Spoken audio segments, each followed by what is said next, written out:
అనేది అది ధ్యానంలో సంబంధించిన నియమాలు, వేరే వాళ్ళ సంబంధం లేదు.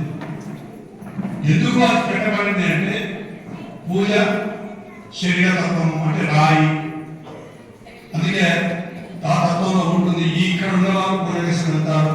ఇంకొక జన్మలు అప్గ్రేడ్ అనుకున్నప్పుడు సోదరు దగ్గరికి వస్తారు, అది మనసుకు సంబంధము. ఇంకొక అప్గ్రేడ్ అనుకున్నప్పుడు మంత్రజపం దగ్గరికి వస్తారు. ఇంకా అప్గ్రేడ్ అనుకున్నప్పుడు ధ్యానం దగ్గరికి వస్తారు. అంతే తప్ప ఇది ఏం తప్పు కాదు. ఇక్కడి నుంచే ఇక్కడికి వస్తాడు, ఇది లేకుండా ఇక్కడికి ఎవరు భూమి మీద రాడు. అందుకే మన దగ్గర ఎన్నో రోజుల నుంచి జరుగుతుంది. ఇంట్లో అది సాంప్రదాయం అనుకోండి, కొంతమంది సెంటిమెంట్, అది గౌరవించి అది వాళ్ళ ఇష్టం. అనుగురించే ప్రతి ఒక్కరిని గౌరవించాలి, ప్రతి ఒక్కరి ఆచార వ్యవహారాలను గౌరవించాలి. ఎవరెవరు మనం విమర్శలు అందరం ఒకటి చేయడానికి వచ్చిన మనం అది తెలియక కొంతమంది రకరకాల అపోలో ఉన్నారు. దయచేసి ఆ మిత్రులకు అందరికీ ఈ సమాముఖంగా తెలియజేస్తాం, నేను దేనికి వ్యతిరేకం కాదు. ఎవరికి నచ్చింది వాళ్ళు చేసుకుంటారు. మా దగ్గర ఎక్కడైనా రండి, ఇక్కడ ప్రతి ఆశ్రమంలో అమ్మవారిని కానీ రకరకాల శివుడిని